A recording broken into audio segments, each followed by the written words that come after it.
YouTube fans, people into webs, it's me, SoundwaveSG1, back for another review. I've finally been allowed back into my YouTube channel. Woohoo! Fucking Google Chrome, fucking bullshit. Why do I need to do all that just to log into my fucking YouTube? But anyway, and then I tried to upload the video, I've tried to record this video once already, and fucking whatever reason, my Windows Movie Maker decided they didn't like the format.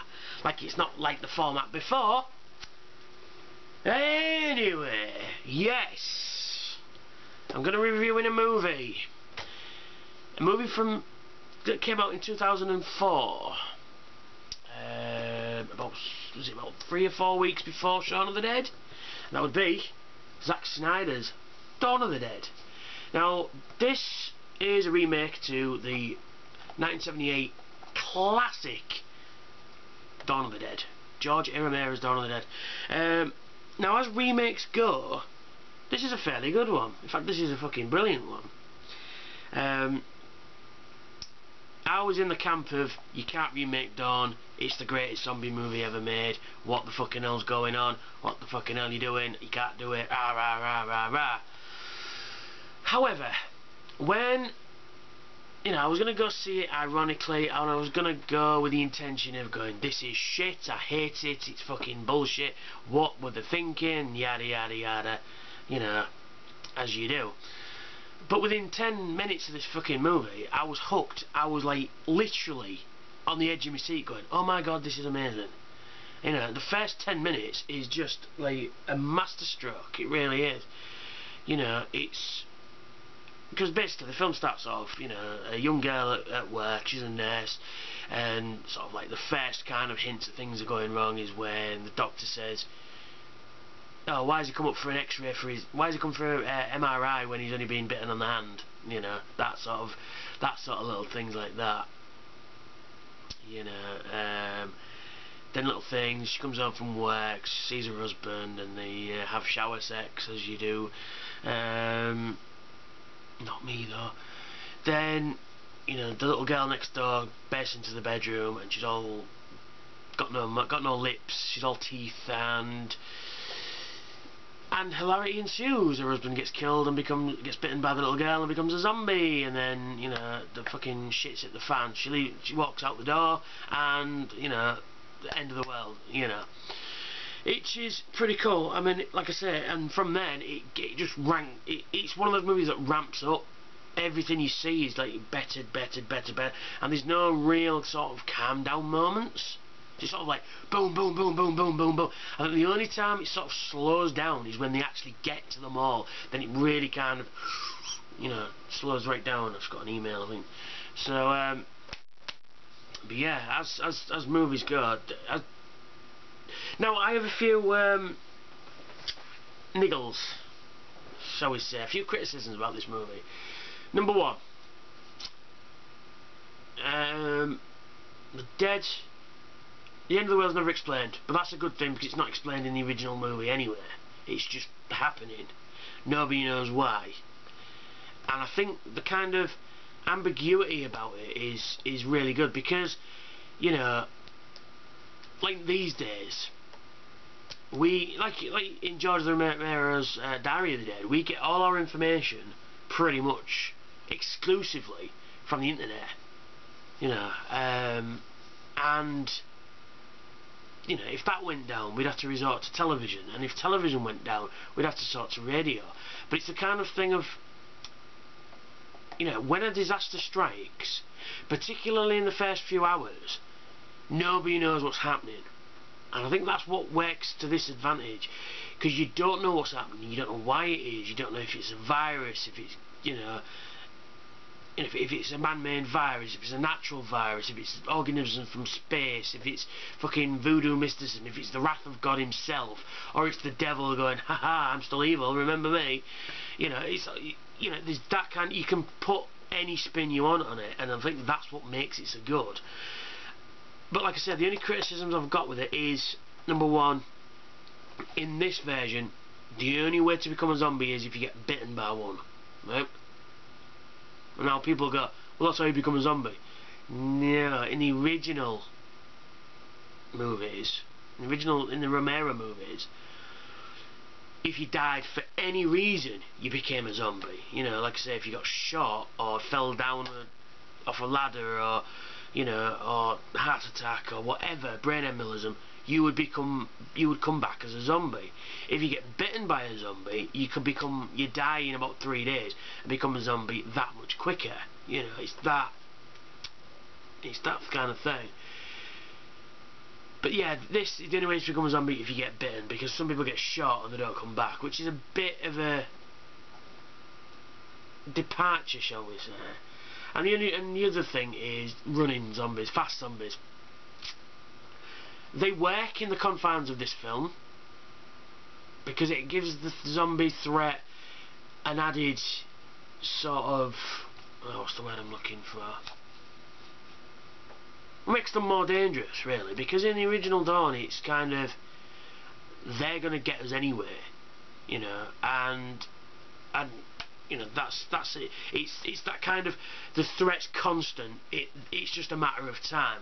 Whereas this, there is an element of that, but it's more kind of, oh shit, there's a zombie chasing us, you know. Whereas like I say, in original movies, there's a zombie over there. If we're quiet, we can get past it, you know. But yeah, I think this is a really good zombie film. It's just a good movie, all in all. It's got everything. It's got comedy, it's got, you know, some good character moments, it's got some great action set pieces, like for example when they escape the mall at the end, spoilers, but when they escape the mall, that chase sequence through the town is pretty cool. There is some great characters in this. Ving Rhames' character, Kenneth, is fucking badass, you know. You've got the CJ, the fucking mall cop, who starts off as an arrogant bastard but kind of becomes a really likeable character early on, particularly the scene where they're trying to work out what to do and he goes, oh well, we should go to an island, and then one of the characters, Steve, who's in that My Family, I think it's called, or Modern Family, it says about, oh, I've got a boat, and he goes, oh great, we'll get to it, and then, you know, they sort of come up with a plan, and then CJ says things, something like, oh well, let's just reinforce some fucking parking shuttles and we'll play some, and head on over to the gun store, play some cowboy movie, jump on the hidden wagon to rescue Andy, then go for a few, then drive around and, you know, what is it, drive around a lost city with a few hundred undead cannibals trying to bite us, so then we can just go and ride on this fucking asshole's boat. And he goes, well, I'm in, which is pretty cool. I can't remember if it's exactly that, but I think it's a really good speech anyway. But yeah, but yeah, if you've not seen it, you should really check it out. I mean, if you like horror films, check it out. If you like zombie films, check it out. And if you just like movies by Zack Snyder, like I said, he did 300, which was awesome, and he did Watchmen, which was fucking awesome. I didn't think he could ever film, but this guy managed it. I mean, if you manage Watchmen, you should really check this out. But onto the DVD set itself, it's one disc, and I bought this the 27th of December 2004. Fucking hell, 2004! Fuck's sake! 8 years ago! Holy shitballs! At 14:27 to be exact, from Silver Screen. That's gone. Been gone about fucking 7 years. But anyway, on the DVD set itself, you get an introduction by Zack Snyder, feature-length director's commentary. I think it's got a couple more people on there as well. The lost tape, Andy's terrifying last days revealed. Oh yeah, Andy's the guy in the gun store who, when they're playing Hollywood Squares, he shoots zombies that look like famous people like Burt Reynolds, Jay Leno, things like that. Which is pretty cool. Yeah, it's his vlog basically of you know, of how he's surviving through the zombie apocalypse. You know, and it sort of plays parallel to what's happening in in the main story kind of thing. It's pretty sweet. Special report, we interrupt this programme, which is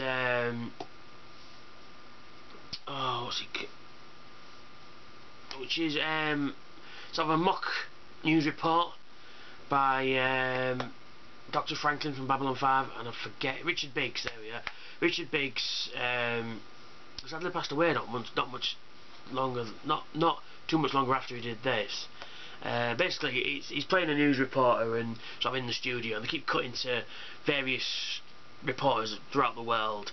You know, there's one in LA, there's one in London, things like that, saying like, you know, we don't know what's happening, this is happening, that's happening, you know, we've been attacked by this group of people, LA's a war zone, all that sort of stuff. It's really good. It's about 30 minutes, and it sort of documents, you know, sort of like, you know, the news reports, basically, and some of those news reports you do see in the movie sort of spliced in the background. Whenever you see news being played, it's usually some one of these off there, which is pretty cool. What else? Deleted scenes with optional director's commentary. Raising the Dead. Raising the Dead is basically how they went about and got extras for the movie. Attack of the Living Dead, it just shows you the most sort of most famous zombies in the movie. Like, there's a flying zombie, like a zombie with no legs that's like going arm over pipes in the parking lot.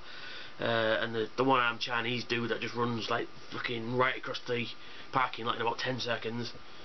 Splitting Headaches, The Anatomy of Exploding Heads, which basically is how they created the effects of, you know, gunshot wounds to the face and things like that. It's really good. If you like your makeup techniques and stuff like that, you should really check that out. It's got some good stuff. It shows how they made the blood and, you know, and all the gloopy stuff and things and all the gore. It's pretty cool. It really is cool. But yeah, I mean, you should really check it out. There are some really nice homages to the original Dawn of the Dead. For example, one of the stores in the mall, it's called Galen Ross, which is the actress who played Francine Parker in the original movie. There is a brief cameo from Tom Savini, who plays the sheriff, on the TV screen in the background. When he goes shoot him in the head, dead, you know that, and he goes, I slept with that woman, you know, I banged her and all that sort of stuff. Yeah, you see him on the TV screen. Then Ken Furry, who played Peter Washington in the original movie, who says the line, "When there's no more room in hell, the dead will walk the earth," who says it in both movies, which is pretty cool. Scott Reiniger, he plays the army general on the TV, who played Roger in the original movie. And one of the helicopters you see flying over is the WGON helicopter from Dawn of the Dead, which is the original Dawn of the Dead, which is pretty cool. I did like that sort of thing, you know. And there's a couple more, but I'll let you spot them. But yeah, like I keep saying, it's a great movie. You should really be checking it out. I really enjoyed it, despite it being a remake. And this was this came on the cusp of the remakes, because this came out in 2004, and I think then the only other one that I can think of offhand from then would have been The Lady Killers. Came out around about that time. The remake with starring Tom Hanks, which is shit. King Kong, I think, come out 2005. But yeah, it was the kind of, this was one of the very first. It might have been the start of it, actually. It might have been the first one. Now everything's fucking being remade into shit. Star Trek, shit. But anyway, yeah, that's me. That's my review of Zack Snyder's Dawn of the Dead, 2004. I'll be doing some more of these. I'm not sure when. Now I've been allowed back into my YouTube channel. Woot! Yeah. So, thanks for listening to me prattle on about a DVD, and I'll catch you all on the flip side. Toodly pipski.